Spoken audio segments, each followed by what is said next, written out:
So welcome. I'm going to wait until people get on.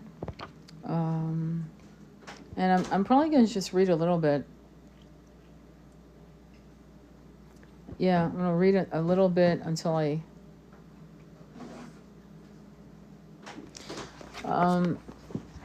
waiting for people to get on. So I bought this book, well, two books on Aramaic, because the language, the original language of an energy, is much different than when it's translated into the pedestrian language of our timeline. And I'm going to read you what something I think was a mind blower for me on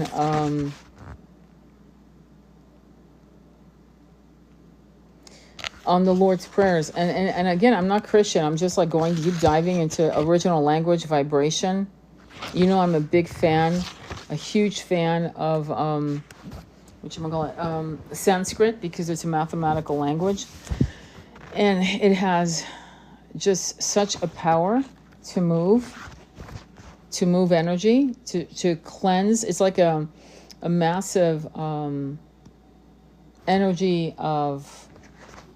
It's like copal and sage all put together. And as I say, this is 1010. And it's a massive energy of clearing. So one of the things I was reading to my son is how... This is important because language changes everything. You know this, right? I know you know this, but I'm trying to find the page where I wanted to talk to you about this. Hang on, okay? I just want to look for this. I didn't come prepared, honestly. I never do, which is probably not a good thing. I need to start being prepared. But hang on, okay? Let me see, because I want to share this with you.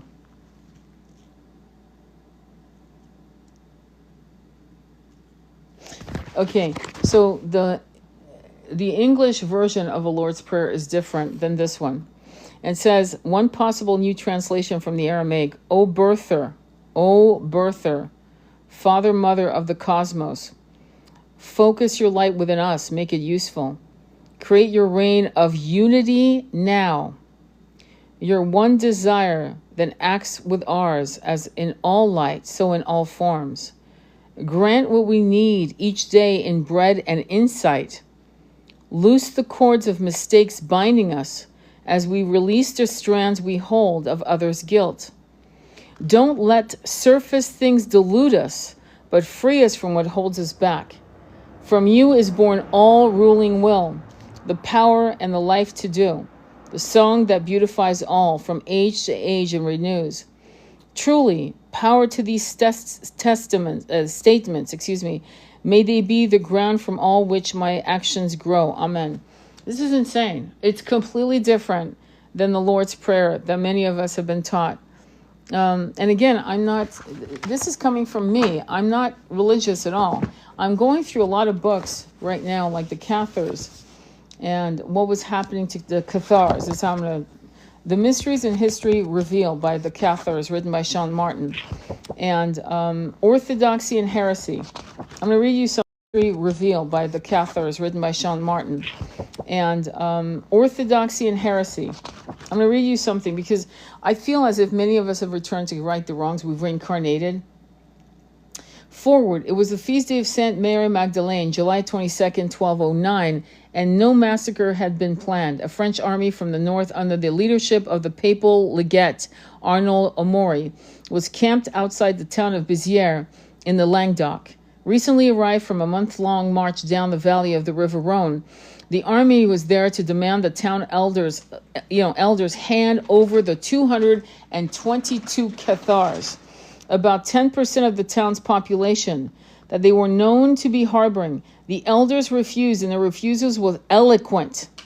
It is said as much about the complicated political situation in which the Cathars had been able to flourish as did about the power of the Cathar faith itself. The Cathars believed in Mary Magdalene. Okay? That was the problem. The Cathars, one of the reasons why they hunted them down like dogs and obliterated everything. They obliterated men, women, and children. They didn't give a fuck. And why did they obliterate them? Because they believed in Mary Magdalene. They believed in the sacred marriage. They believed in it. Why do you think I'm reading all these books? Like Aramaic and Yeshua in Aramaic. There's an incredible book. It's called, and you can get it on eBay, okay? It's called Prayers of the Cosmos by Neil Douglas Klotz, Klotz. And look at what it says. It says, readers, beware. Though this book is brief, it contains the seeds of a revolution. I've been talking for months about the template of the divine masculine and feminine in action. I've been talking about it for months. It's weird because I realized that part of the reason why many of us were having problems in the twin flame journey was because the infrastructure, and because for 2,000 years women had been bastardized from Adam and Eve, right? Where Eve was this harlot, this piece of shit that dared go against God and eat the apple of knowledge. Do you understand? This shit affected us for hundreds of years. When you watch the movie Agora, Agora, which I've mentioned again and again and again, if you haven't watched it, you need to buy it, watch it, whatever, with your daughters, with your sons. The fanatic fascist ideology of Christianity is so unhinged. There were really wonderful people who actually believed in the true spirit of this avatar, this great man, and his beautiful high priestess, beloved, his divine consorts. But some way along the way, it got bastardized by emperors and popes who had bastard children, who had, relationships with women and had 5, 6, 7 kids. And then they'd have another mistress. These were popes, for Christ's sakes. The warrior popes, men who went into battle and then would get on their knees and absolve their sins. I mean, it's like, I'm sorry, but I'm triggered. And so the Cathars, and let me tell you something, when the enemy tells you you're kick-ass, you must be really kick-ass. Because the Catholic Church said about the Cathars, there are no more holy people than the Cathars. They are pure, they would say, about the Cathars. And yet they still went in to slaughter them. Which is exactly what they did to the Knights Templars. As you know, Friday the 13th comes from that infamous day where they slaughtered the Knights Templars. The Cathars had come to prominence in the Languedoc some 50 years previously. Again, remember, the date is 1209. So that would have been, 1159, okay? And by the beginning of the 13th century, Catharsism was virtually the dominant religion in the Languedoc. Unlike the majority of the Catholic clergy of the time, the Cathars were conspicuous, virtuous, living lives of apostolistic poverty and simplicity. This itself would have been enough to get the sect branded as heretics. Can you imagine? It's kind of like calling Buddha a heretic. Do you get what I'm saying? Which they would have called him a heretic. So why am I interested in that? Being that I will never fucking get baptized. I will never join any church. Never. Because I started ruminating and meditating and remembering the books I'd read when I was 17 years old. When I was still trying to figure out, do I want to be in a religion? Do I want to be part of a community that has a religious type of, system? And so all the books I'd read, and ultimately the end of the story of this incarnation, the answer is a fucking hell no. But what I did want to understand as I went through my journey with my twin is how the fuck had they done it to such a point that we had massively misogynistic, super patriarchal toxicity throughout the ages. Misogynistic, super patriarchal toxicity throughout the ages. Where from Eleanor of Aquitaine being jailed, from Joan of Arc leading men into battle and winning, and then being treated like she was nothing but a common, a heretic, witch, whatever. And then, of course, she was, they canonized her to sainthood. But how is it that they could use us for 3,000 years, right? We're talking about Abrahamic religion, so I'm going to go 3,000 years. And then create a template that the masculine the average masculine would actually be almost contemptuous of us as women whenever we incarnated as women. And this troubled me. So believe me, I'm not going into, if you think, oh my God, Tony's moving away from spirituality into, no, I'm not. I'm trying to figure out where the fuck did they fuck us, basically. And when did it happen? Because I'm going to tell you something. What I do know is that even though my father was advanced and my husband was advanced, meaning they saw women in equality, but they still had the unfortunate, well, not my husband, but my father definitely, my twin definitely, my brother definitely, my son is walking out of that, but it was there where they sexualized women. If you were a woman and you were half-ass attractive, suddenly we were sexualized. Meaning being pretty, being good looking, if you were talking, he would sexualize you in his little brain. And I don't care what people say. I've talked to too many men over the years, over the decades. And so how did that happen? And there is a problem with that energy because I can tell you that I'll see a good looking man and I don't sexualize him. I just say, oh, what a good looking man. And I move on with my business. I'm not having fantasies. I'm not having, whatever. Okay. And I have some men who are totally platonic, who are absolutely good looking. They're divine masculines in celibacy, in journey, and I do not sexualize them. So, and I know many of you women can relate to that. So why is it? How did this happen?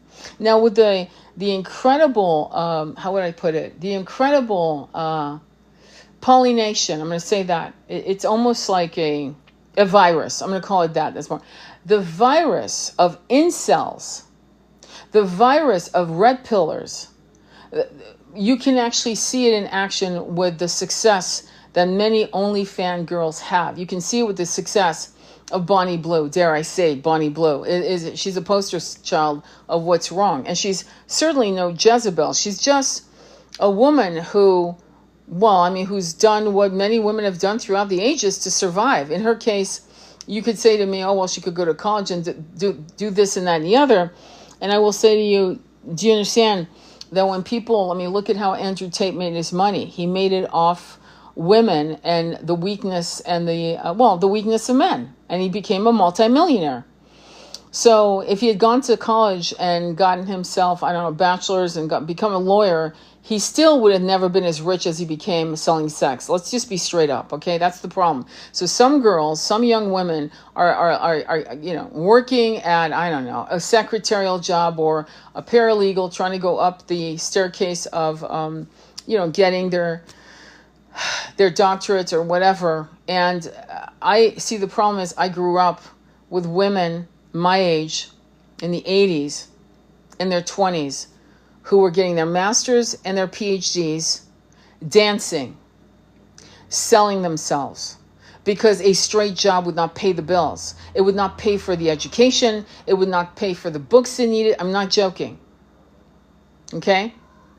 And I'm not condoning it, but I have to look at the infrastructure of a country to say, wait, the women aren't the problem. It's the system that corrupts and destroys women's ability to get educated. Most of my friends in Europe do not pay for education, and the average friend of mine has a master's degree, average.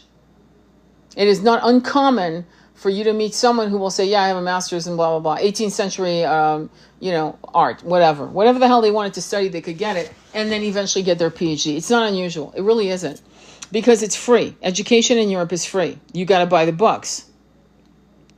And that's it. So growing up in a structural system that seemed to demonize women, one, that made it impossible to get an education, two, or made it so difficult that it was not unusual for people to go without sleep, right? Averaging 4 hours, 5 hours and going to school full time, working 2 jobs. And then studying final exam. Just do the math. It's not a life, especially if you need to do it for 4, 5, 6 years. But then I saw, okay, and again, bear with me because you weren't there when it was happening. I saw how being a playboy on the cover of Playboy was a flex. In the 80s, it was a flex. In the 70s, 80s, 90s, it was, you made it. And the minute you got on the cover or within the pages of Playboy, doors would open. Opportunities would open for acting, for parts that could pay you like 25, 50 grand for just a one sentence part in a fucking movie. But the doors would open. And why am I saying all that? And why am I reading all these books? Because I'm trying to find the truth as to what was said, what was bastardized, how translating the ancient language of Yeshua, how, first of all, how the language and the meaning of the language was changed to suit King James, to suit Emperor Constantine, to suit the agendas of the great popes. Remember, there's a 10-mile long library beneath the Vatican, and you can't go, and I can't go. And if I was a scholar, I would have to know the name of the book, or else I can't just go browsing as a PhD scholar of theology. I can't go in and just browse and go, let me see what I want to look at. 10 miles, I'll spend the whole day here and I'll come back tomorrow. No, you have to know exactly which book you want. You have to know it by title. Why is that? So there's oppression of the feminine, suppression of information, manipulation of ancient language. If you've ever heard the Lord's Prayer in Aramaic and you hear it in English, it is not the same thing. And these two books show me what's happening. So going back to the Cathars now, the Cathars knew a lot more. And I hope we can fucking somehow figure it out or find ancient scrolls that may emerge out of the sands of the Sinai or in some broken down little church somewhere in France or Italy where we find some lost, forgotten scrolls. I hope to God.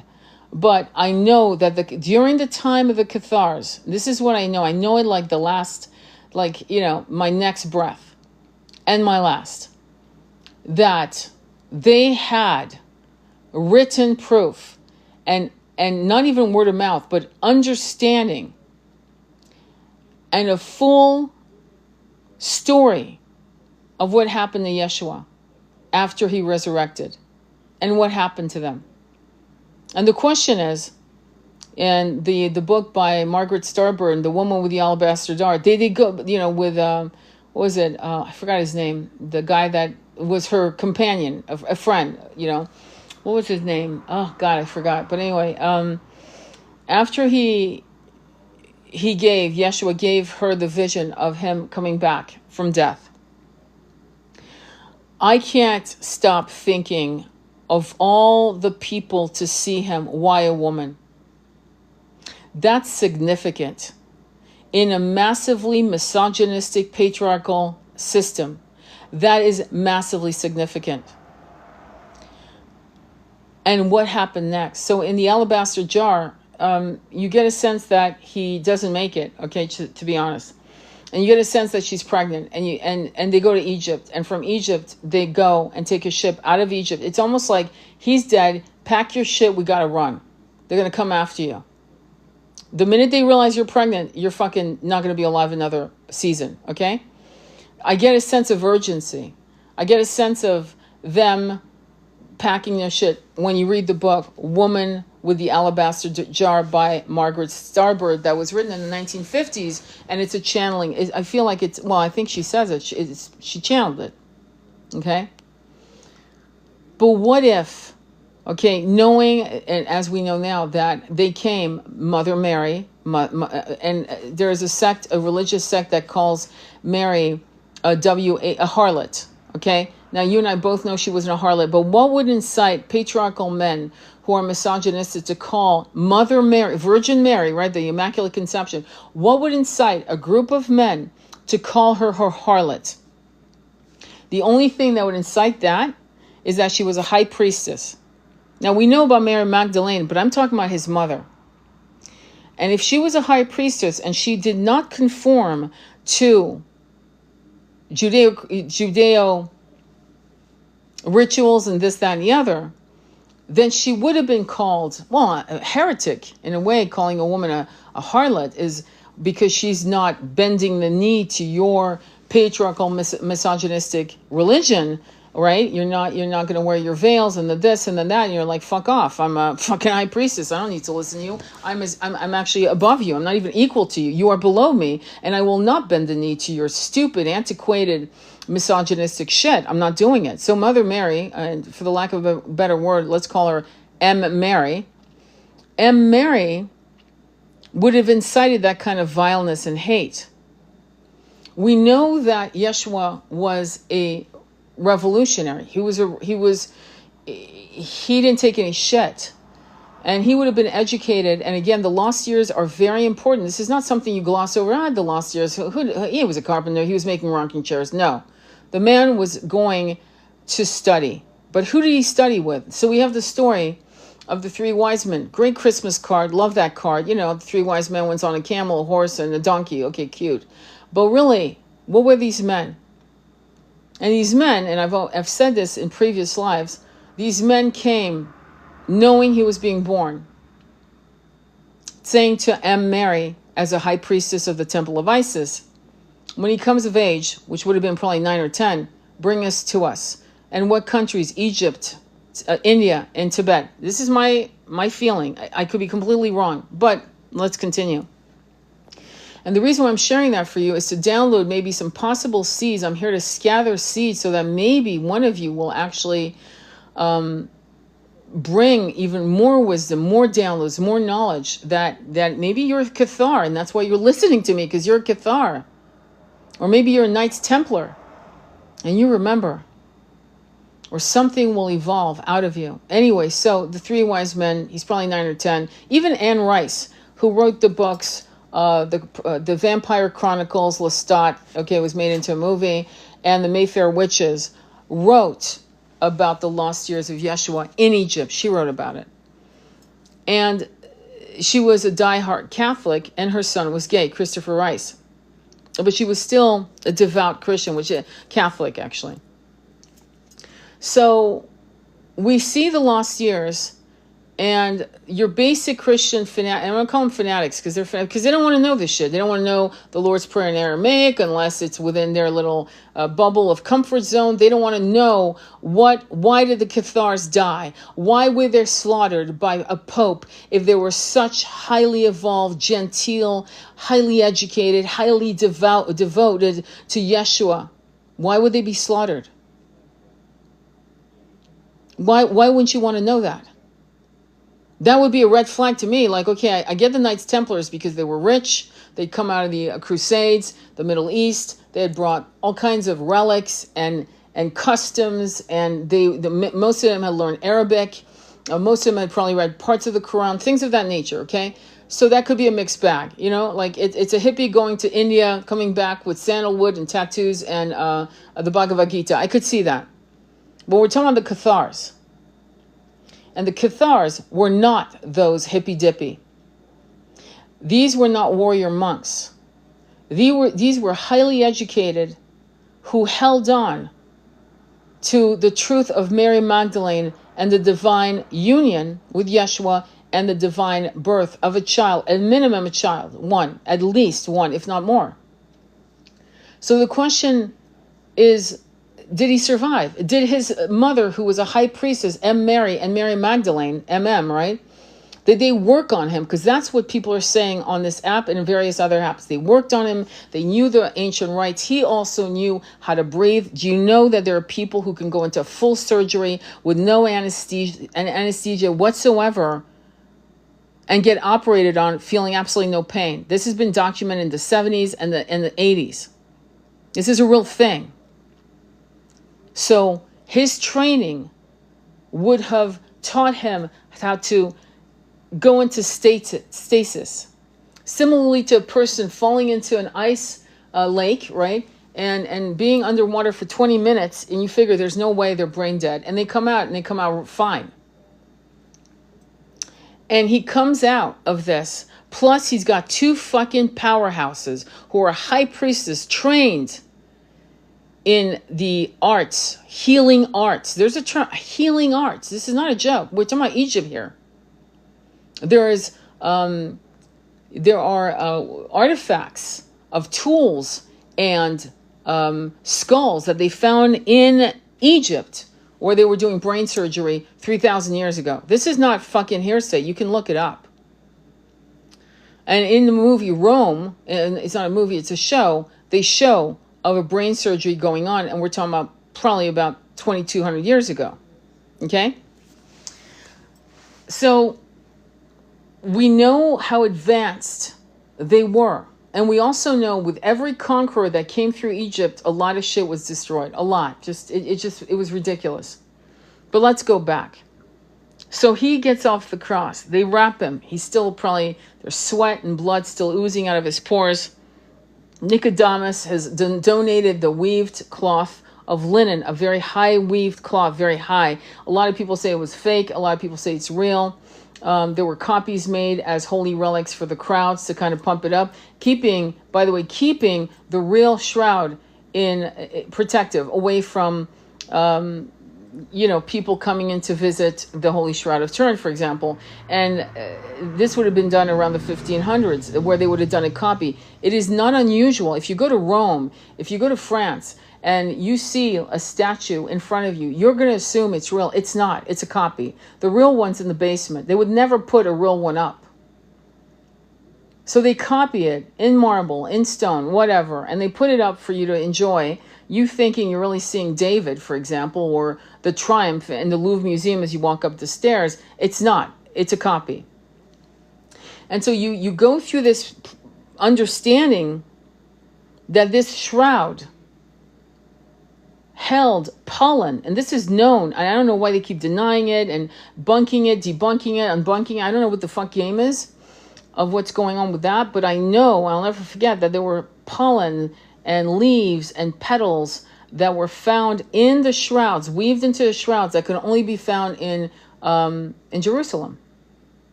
It can't be found anywhere else in Europe. So they wrap him up, they put him in the crypt, and this is what we're being told. But what if they don't? What if they take him out? And they carry him to a temple of healing, where the healing arts are used. The level of healing arts that we can't remember. Shit, we can't even fucking create a pyramid if you paid us $100 billion. We can't replicate that technology. Why not? Wouldn't that be similar to the healing arts that we've forgotten? And at that point, yeah, he's broken. He's been tortured. He's dehydrated. There's a story that, of course, there was a lance put through his liver. Is that true? We don't know. We don't know. But what we do know is that this story of this idea that somehow a child was born. And it's funny because there's this idea in the Woman with the Alabaster Jar where they're all expecting a son. Well, of course, it's a patriarchal society. And a girl is born, which is ironic because in the belief of any, from Judaism to others, it's the woman, the womb of the woman that contains the DNA or the lineage of the family, the family lineage is carried through the woman, not the man. Ironically, the man's the name, but the actual DNA, the structure of that family lineage is all contained within a woman's womb. So it's a matriarchy, but it's a matriarchy that's been fractured, right? Because somehow, some way, we actually held on to that truth, that it's the woman that determines the actual lineage, but we've somehow connecting it only to the male name. The man's name is what's more important than anything, which you and I both know. A name, who cares about a name? But in those days, names, nobility, bloodline, so on and so forth. Okay. So they take him off the cross. They take him to a temple and they heal him. He's broken. He probably has broken bones, broken ribs. And they heal him. But they have to run. They have to run. Because if they don't, they will find him. And by the way, just so you know, in case you forgot, when she found him, the story goes Mary Magdalene was walking around, and there he appears, resurrected, right? When that happened, I don't know if you remember this, but the story goes that they went looking for his body. They were like, where the fuck is his body? Where is he? And so they started looking. And I mean, even Pontius Pilate, they were looking for the body. Because what happened here? And they never found it. Now, why didn't they find it? So now a mythos is built on that, which is, oh, he just morphed into, plasmic energy, and she saw him just like dissolve into light, and boom, it was gone. But what if that's not what happened? What if they carried him out into Egypt, where he did most of his healing? And then once he was strong enough to get on that ship to France, they landed in France. And at that point, she's been pregnant for a while now. And she gives birth to the eldest daughter, which they call Sarah. And there's stories about her having more children. And eventually he dies. Well, why does he die? Well, because he is he has transcended so much that he's no longer a frequency match at all. But there are some people who say he lived a very long life, a very, very long life. And my question to people who really say they love Yeshua, why would you not want that for him? Why would you insist that he lived a horrible ending where the love of his life is sitting there having to watch her beloved being slaughtered, tortured, hurt? And she can't do a fucking thing about it. But you prefer that story, because that story, what is that? Oh, well, he died for our sins, so why are you still sinning since you think that do you see the psychology, the fanaticism, the cultish behavior of not honoring that here was a man who was the son of God, or whatever you want to call it, because I will not belittle that at all. I won't. But I will belittle the fact that they wanted him not to make it off that cross. See, that disturbs the shit out of me. And when I knew that was in 1970, I think it was 1979 or 1980, when The Last Temptation of Christ by Bertolucci came out, and the fucking country erupted in protest. How dare he show the consciousness of Yeshua on the cross, imagining what a life would have been with Mary Magdalene, having children, making love to her, eating meals, making chairs, whatever the fuck it was. Why was that preferable?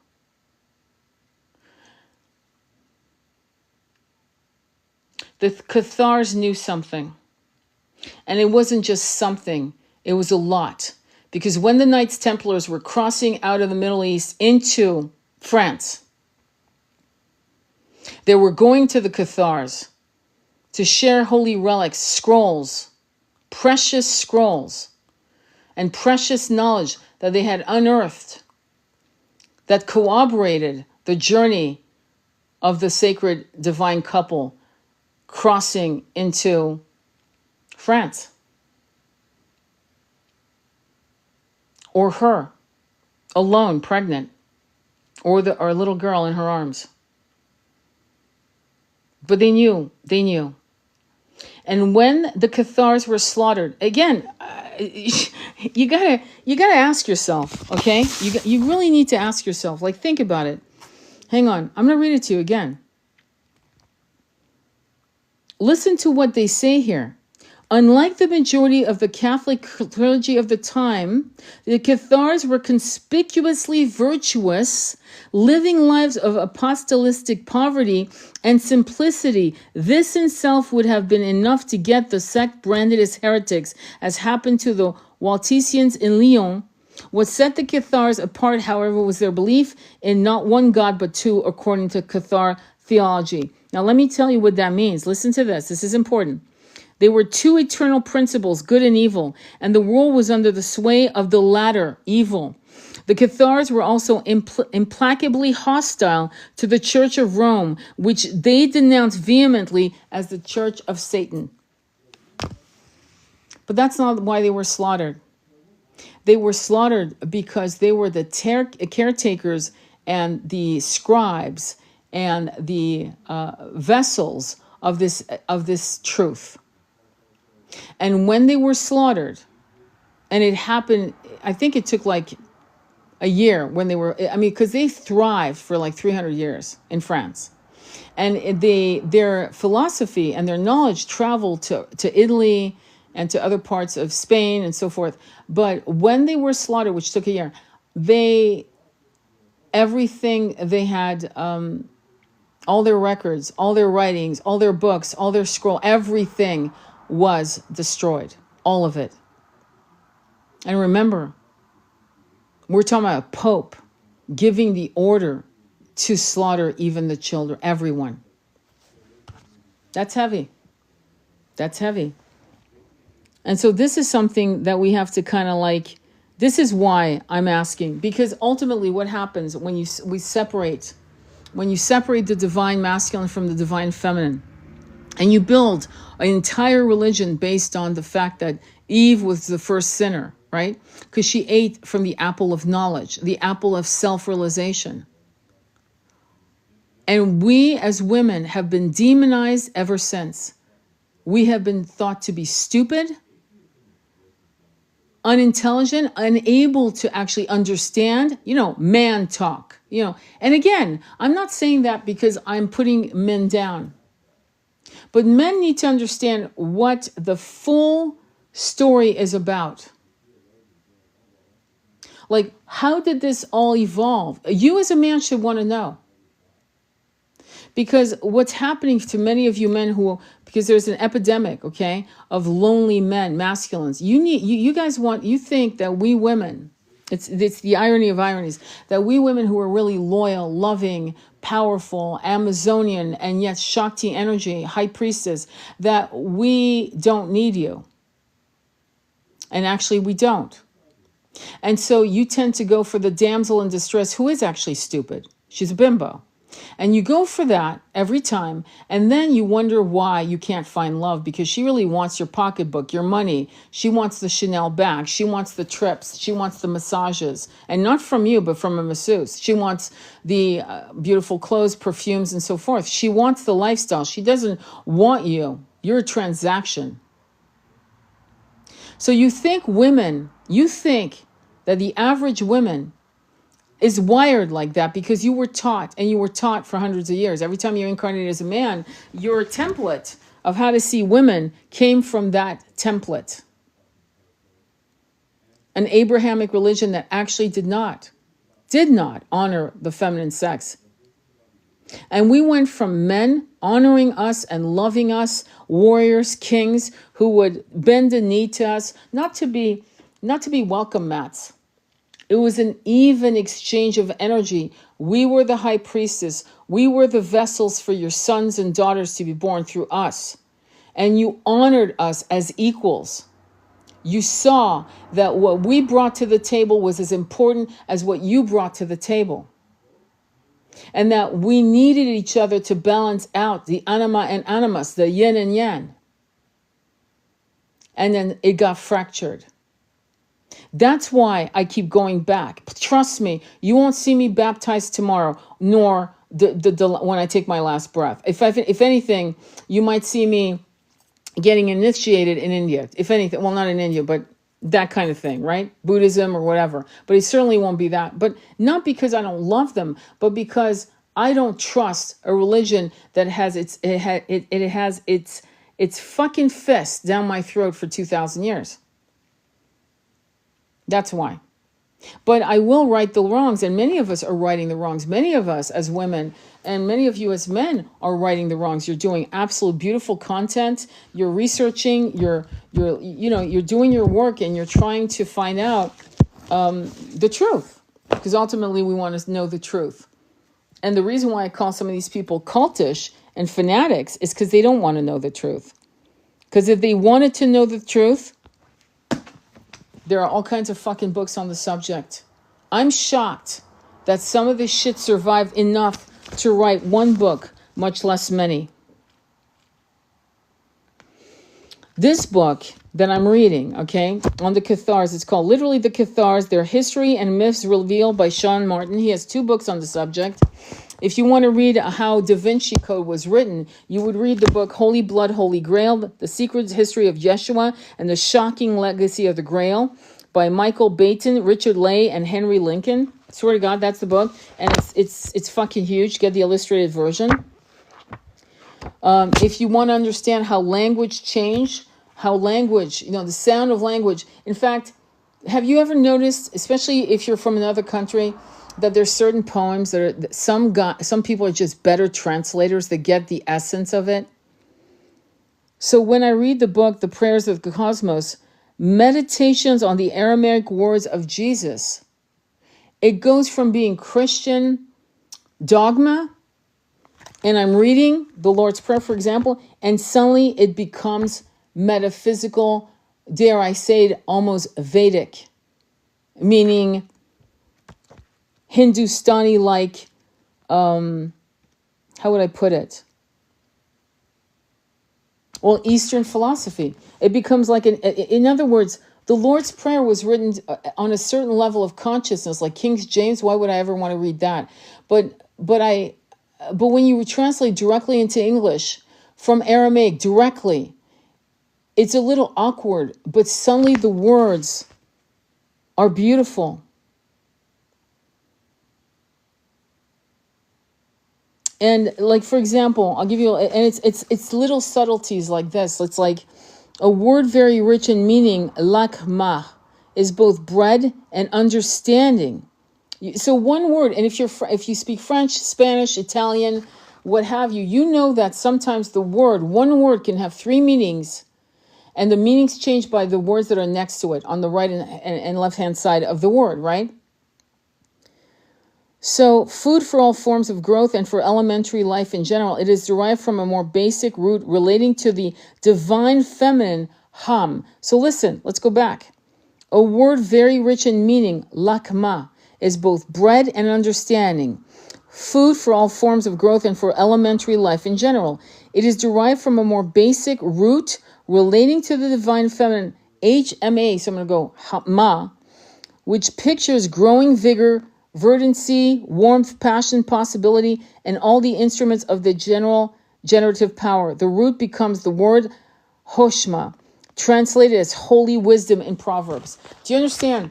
You got to realize, again, remember, Aramaic to Latin, and it remained Latin and Greek translations for generations upon generations. And part of the reason why Protestant religions broke away from that is one of the first things they wanted to do, if I'm correct, well, I know that's true, is that they wanted to translate the Bible into the common man's language, which was considered heresy, okay? So then at that point, you've got people translating the book, and they're translating with their limited understanding of Aramaic or Greek. And they're not meditating. Do you understand? Let me just put it to you this way. The reason why we have to redo it all over again is because we have highly educated, highly spiritual, highly intuitive, powerful beings right now on this planet who are more than ready to go back and right the wrongs and rewrite the New Testament, for example, and bring Mary Magdalene into the story, fully bring it in. Why in the fuck are we buying the Gospels of Mary? Why? Why isn't she inserted into one book? What the fuck is that? Well, we're segregating truths? Oh, over here? Why? Because the Catholic Church said no? Who gives a shit? Poor Bosia, all these popes had bitches on the side and fucking illegitimate kids. Give me a break. So I find it interesting. And I find that we've had this conversation before, you and I. Trust me. In hidden caves, in hidden little huts, 1,000, 1,200 years ago, maybe even longer, maybe even farther back, maybe during the time of the Essenes, where we stuffed jars with these, and we were like writing it down, burying it, hoping one day a generation would find those jars with those scrolls. we need to right the wrongs. And it will help heal the sacred masculine and the sacred feminine. And in doing that, we create a brand new template. Actually, the template that was always meant to be. It's actually not something we create. We actually reveal it to the world, saying, this is the template that it should have been. This is the great revelation. Isn't that interesting? Revelation? This is what we're supposed to do here. And what's happened is people have gone through so much trauma under religious dogma. It's traumatizing.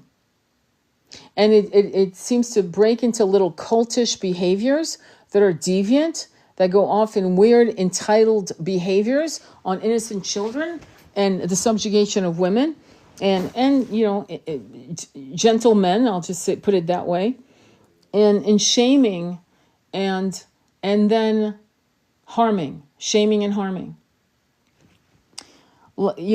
I feel that many of us have integrity. We have such empathy and we have such generous hearts. If all of us had $100 million, we'd be doing a lot of good work. It doesn't matter that we don't have that kind of capability, but what matters is we would do it. Because we know that the planet we want to live on and beyond our own lives is to be safe. And the planet right now, clearly, the planet when the Cathars lived, when the Knights Templars lived, and beyond that, even when Mary Magdalene. So when people say, the French kings, the bloodlines, I'm like, they would have never felt safe enough to reveal their identity. This arrogance that people have. I can't tell you how many people come on my fucking Mary Magdalene little videos I do and Yeshua. And so I'm her reincarnation. I'm her descendant. It's like, please go away. Please just go far, far away. Because to be honest with you, it would have been dangerous to reveal her identity, his identity. Rome was like the British Empire. The sun never set on the Roman Empire. If you go to the southern part of France, okay, you will still see aqueducts built by the Romans. Though she went to France, she had to keep it under wraps and never reveal who she really was. The rumor is she lived in a cave for 40 years. So clearly, how the fuck would her bloodline spill into the great Normandy kings? That's more bullshit. I guess it's sexy to write that in a book and to make it a bestseller, but that's not the reality. It was under Roman rule. All of Europe. Check it yourself.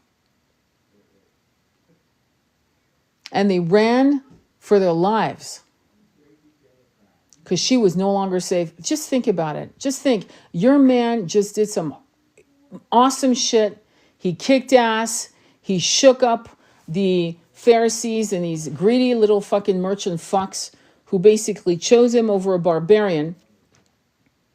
Had him beat to shit, made him suffer a long, if you want to go with the regular story. You think she was safe? Really? They had to leave. It's like if your man walked in and said, I did some shit. Okay, pack your shit, let's go. In fact, don't pack. Just get your ID, get your passport. We got to get out of here. Do you understand? That's what was happening. And I'm not sure why people don't understand that. It's interesting to me how people don't think in today's terms and bring it back to the ancient world where his body's gone. He's emerged from the cave, right? Let's just say, supposedly, in the way they put it, and his body's gone. And people don't concentrate on the fact they were looking for his body for a while, for days. Where the fuck is his body? They had to leave. And I have a feeling that he healed. They had to put the rock in front that was apparently hard to push. So they were meant to push. And they had to push it back so they could go in and heal him. And then, of course, what do you think they're going to do? They're going to push it back again? No, it was open. A lot of this shit that I think was created it's like fill in the blank. Look, I've written a creative nonfiction. What does that mean? It means You have all the facts. You have like a skeletal structure of a story that actually happened. And then you have to you got to flesh it out. So the skeletal structure is true, but then you have to embellish it within reason. And being that these books were written by and by the way, patriarchs who were massively misogynist, who really resented the fuck out of Mother Mary, definitely resented Mary Magdalene. It's actually recorded. They did not like her. She was not safe. So that's why, and I hope you're interested in this. If you're not, I understand, and this is not probably for you. But I'm fascinated by this because when I look at it and I put it all together, all of it, and these are massive brushstrokes, by the way. This is like, it's so loose, it's not even funny. But as I put it together in my head, and I'm trying to figure out how do I make sense of this? Because to be honest with you, I don't even have to stay and do this. If I go to the Krishna religion with Radha and Krishna and Sita and Rama, they're good. There's no issues. None. They're the divine couple. They're madly in love. They're enjoying what they call their earthly pleasures. They come in when they want. And they are the divine masculine and feminine. They're enjoying what they call their earthly pleasures. They come in when they want. And they are the divine masculine and feminine of God incarnates, and one God in two bodies, twin flames. In this case, twin rays, not flames, rays, high rays. You could say on the highest level. Similarly to Yeshua and Mary Magdalene, they weren't twin flames, they were twin rays. The fuckery of their environment was the problem. And once I understood that for twin flames, like us, right? That it was our environment that was fucking us up.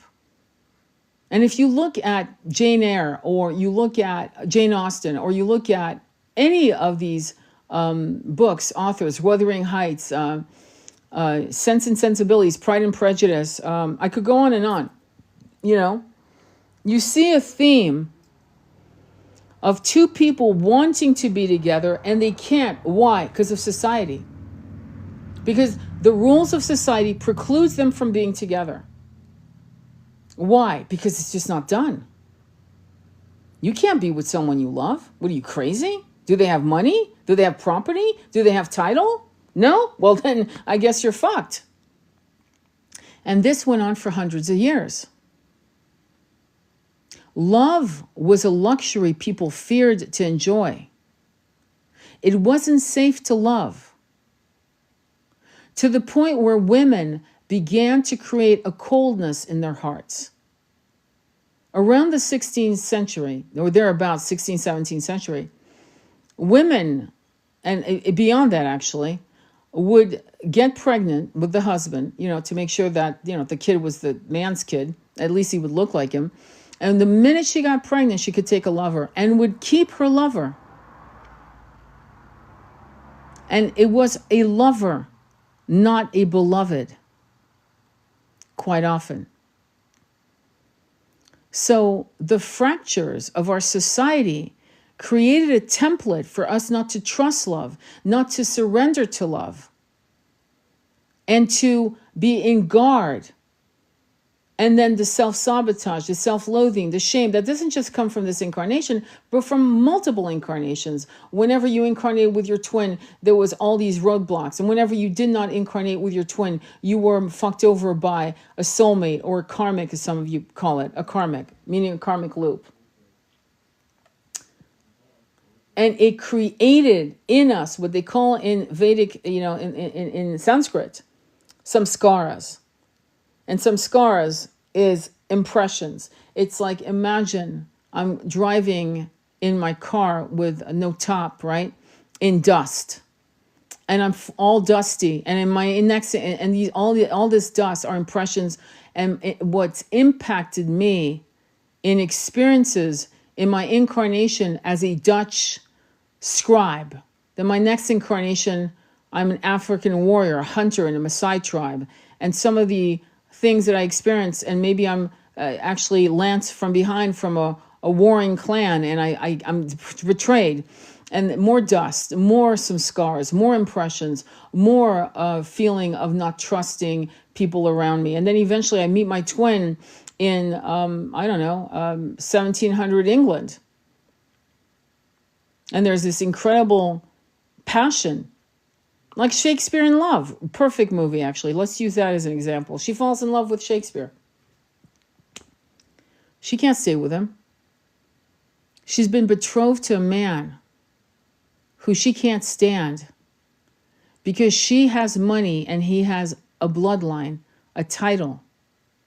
And Shakespeare is no one. It doesn't matter if you think they're twin flames or just soulmates. She can't marry him, period. It's never going to happen. That's another samskara. And you finally come into being born in the 20th century or 21st century. And that habit, that template is now hardwired in you and your twin. And the fuckery of the established order, the frequency, density of the infrastructure is what has been harming us all along. And it starts with the template of Yeshua and Mary Magdalene in the Western world. Because what happens when men can't get you out of their head? You know, your twin male. What happens to him? Where does he go to? How does he explain how he's having dreams about you? How he, wakes up in the middle of the night with tears on his cheek and he knows you, he dreamed of you, but he can't remember. What happens? You think he's going to go to a friend like maybe what you have, and he's going to have a male friend saying, oh yeah, dude, I know, man, I have a love of my life. No, he's going to go, man, it's plenty of, let's go get some pussy and get some drinks. And so a year will go by, 2, until the visions get stronger and the downloads get stronger. But the template, the hardwired habit of not being allowed to feel free to love and to trust this great love is absolutely fractured.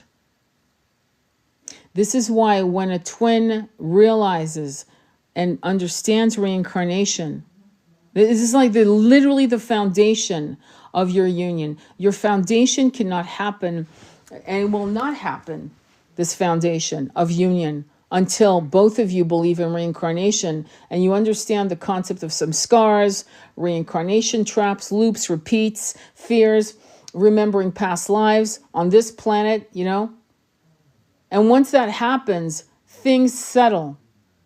Things start making sense. And this divine masculine, your man, your twin, or in your case, your feminine, if you're out there as a masculine brother right now listening to me,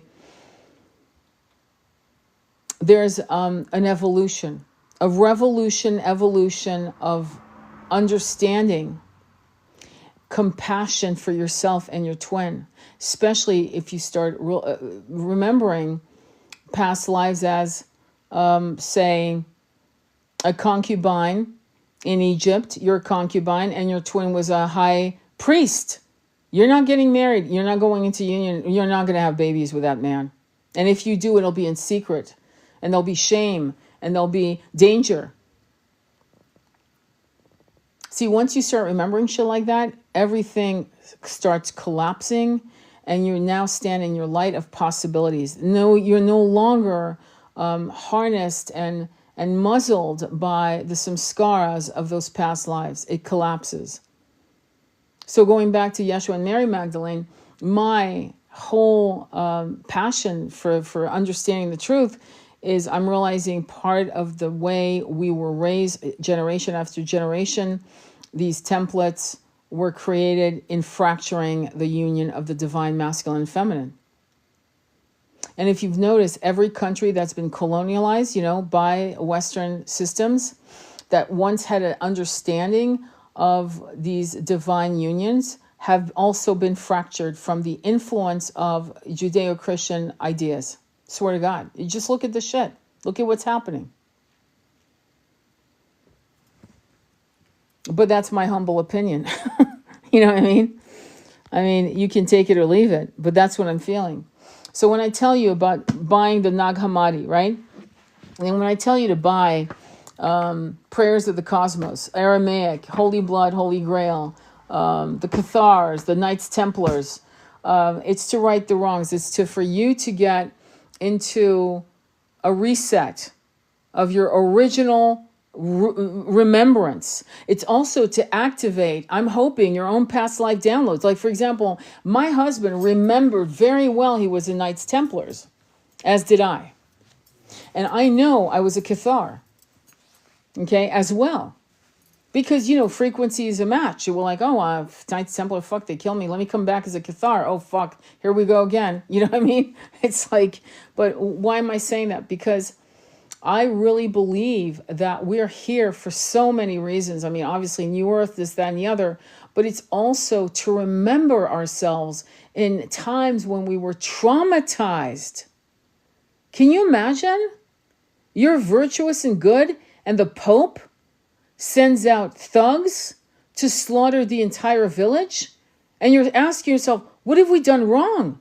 We've done nothing wrong. You're seeing your children, so you've done nothing wrong. Why? Why are you doing this to our people? We're devout. Why not? And of course, this is why. Because for 300 years, the Cathars would hear about a village slaughtered, would hear about all of the artifacts and writings burnt. Okay? And that's why they thought the Catholic Church was the Church of Satan. Because they were like, there's no way. Who the fuck does that? Good question. Who does? Isn't that interesting? And so one of the teachings for them was, yeah, there's a Satan, definitely, because you can't explain this. Why would they harm us? We have the truth. We are the caretakers of the truth, of the Holy Grail, of the divine marriage, of this incredible story. We have the truth. But the truth would set people free. And that was the last thing the great popes, and I'm saying that to be politically correct, these corrupt, deviant fucks, but let's call it the great popes, they didn't want that. It was my way or the fucking highway. It was emperor energy. Though they were popes, they were really emperors, warring emperors. Okay? And so some of the things they did with the Knights Templars, and I know that for a fact, because again, remember, 10 miles of fucking library that no one can go access. Hello? When you watch the movie Agora, you're probably going to cry. Because it's the last sacking of the Alexandria Library. You think it was Octavius when he vanquished Cleopatra. You think no. There was the first fire of Alexandria. Then the second fire was because of Octavius. And Octavius, being an emperor, an educated one, would have actually sacked it, meaning they would have taken everything of worth, scrolls, books would have been removed. Trust me on that one. But the last sacking in about 400 AD would have been fanatic, cultish Christians who didn't give a fuck about protecting those ancient books and scrolls. And at that point, yeah, they would have burned it all down. And why? And who? Like, why? And who thought that this was correct? I mean, we're talking about ancient writings of the great Egyptian mathematicians that would have influenced Pythagoras, influenced Plato. So when we talk about the Dark Ages, right, which means they were burning everything, every fucking thing was being burnt. The Arabs and the Irish were actually the two different peoples who actually maintained. The reason why you know about Plato is because the Irish and the Arabs were copying these ancient scrolls. It's the only reason. If it wasn't for these two countries or these two, peoples, we wouldn't have a fucking clue. We would have walked out of the Dark Ages and we could have never had a Renaissance period because the Renaissance period was based on these ancient teachings. And why do I know that? I don't know. It's like connect the dots. You actually don't have to be educated. It's just, you actually, you watch a movie here, you watch a movie there, you start seeing patterns, you go, yeah, it makes sense. You don't have to like make yourself uncomfortable going, oh my gosh, he's read so many. No, I haven't. It's called connect the dots. It's like I saw this movie, then this movie, then that movie, then I read this book, and I read this book and this other book, and I saw how dangerous thinking like this was, to the point where you and I, if we had talked like that in any cave, any room, anywhere in Europe, we would have been slaughtered. Period. That's it. A game over. And it was happening again and again and again because we wanted to maintain the truth. And the emperors and the popes did not want the truth. They wanted a system of oppression. And it just went down the line. When you look at Henry VIII, I want to divorce my wife. The Pope says, fuck off. And he's like, well, fuck you back. I'll make my own church. I mean, connect the dots. And then King James is apparently a deviant fuck. And we're all reading excuse me. Why? What are we doing here? It's like reading a holy scripture from a pedo. Like, I'm sorry, why am I doing this? I'm sorry, tell me again. Am I? So when you feel depressed in a system that actually is upside down, when you actually go into deep levels of depression thinking that you're crazy, trust me, you're not crazy. You're the sanest person in a room of fools. And the fools are convincing you there's something wrong with you, and you're allowing it. That's the issue. And part of the waking up is you start leaving that room of fools. You'll go, oh my God, there's my relatives, my friends, my coworkers. And you're realizing, but I got to get out of this room. They're driving me crazy. Yeah, go. Keep going.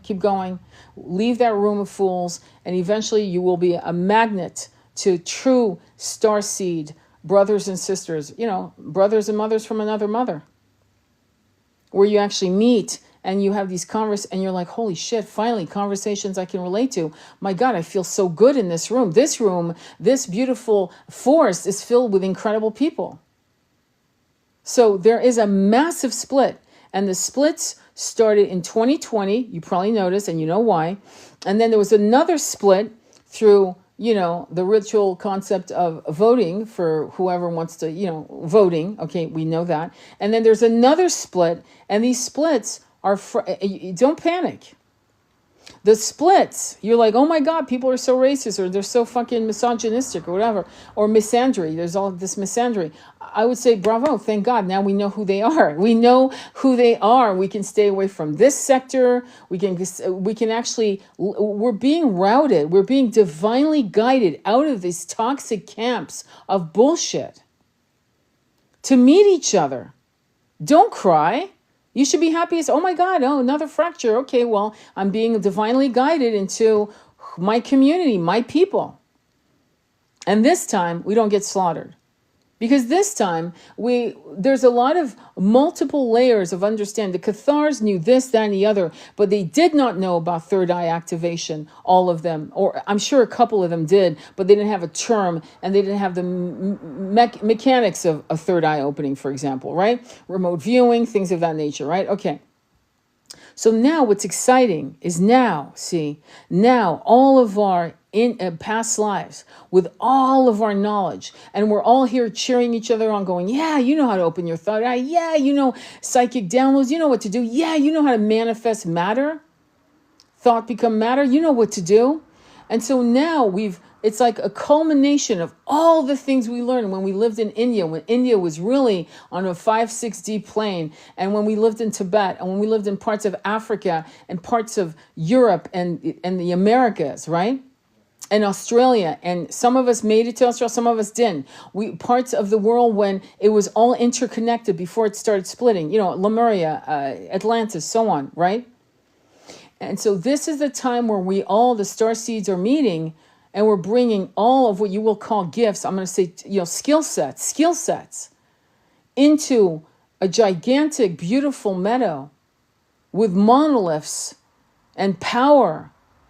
And we're remembering all of it to create the new world. This is why the new world can be created this time. It couldn't be created during the Cathar time. It couldn't be created during the Knights Templars, nor could it be during the ancient times of the Harappan Valley, though I have an idea I think some people made it, to be actually honest, out of the Harappan Valley. I think some people in Peru and Mexico made it out. Literally, they moved out of 4D conquistador bullshit and went right into 5D, 6D, into other realms. I do believe that, but let's keep it simple. Many more could not and did not. And the pollination of 3D kept us stagnant. And then here comes the cults, which people call religions, who a lot of them have beautiful philosophies, don't get me wrong, and some religions better than others, obviously. But my point is, this is a time where you can actually know. I mean, this is something, do you understand? You have never been faced with so much horror, but in that horror lies all the knowledge and truth of how people are wired in their avarice and cruelty. And you're safe to transcend it. The Cathars were caught off guard many times. Think of it. It's the 12th century. They would have heard of a village being slaughtered by the Pope probably 3 months later. Do you understand? Right? A letter would have been sent saying, hey, this went down, man. You know, keep it cool. You might want to move. You might want to spend the winters in the caves. Because I'm hearing some bad things from, Rome, right? But today, all your information is it's right in your fucking hands. And rather than bemoan the horror that you're seeing, of course, bemoan it. I don't want to lobotomize your feelings, but what I'm saying to you is lobotomize your despair. Do not be in a realm of despair, because this is it. This is the time of taking this understanding and realizing how it all went down and why you've been in separation with the most important people of your lives, right? And how that's going to flip. How all of that is changing, and how all the crap, all these zombies are falling away from you, and you're left with maybe a very small hand group of people that are of light. And the rest are sliding down the fucking mountain. So don't despair. Feel your feelings and give it attention, but then get back, off your knees and get into the business of meditation, manifestation, clearing your third eye, doing whatever, working with frequency, sound frequency, whatever, mantras, chanting, and so on and so forth, and allow yourself to download. You might be, because a lot of us, again, I was talking to one of my friends who's also a content creator on TikTok, pretty well known in her own right, and she and I both talked about how Yeshua and Mary Magdalene came to us in our meditations uninvited. I didn't seek it out. Neither did she. And another friend, neither did she. None of us have. And when I came across the Cathars, okay, I'd heard about it here and there, but I didn't really fucking know what it meant, to be honest. But this year, I decided, and I just got blasted by somatic feelings, chills through my body, a fever, a sense of recognition. I can't imagine. And maybe that's why some of you are connecting to the slaughter of what's happening in your phone every day. You know who I'm talking about. You know exactly who I'm talking about. These women and children for no fucking reason. Well, that was our story.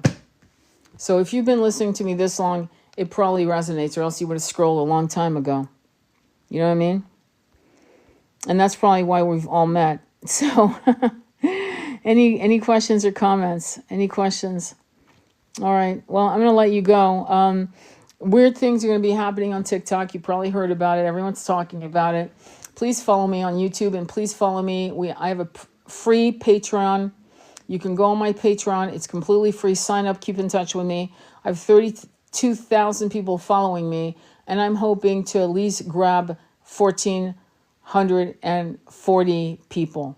144. That would be awesome if I could get at least that number to come into my Patreon and my YouTube. So please help me make that happen.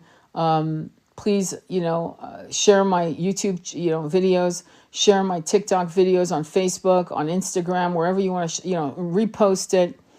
I'm not expecting to get 30,000 people following me at all. But I'm hoping that I can get a small number of us to continue the dialogue, to continue the work, and to support each other. Okay? I really appreciate all of you. Thank you for your beautiful messages and love. Thank you, my love. So sending you much love on your journey. I will have this uploaded tonight. Namaste, be well.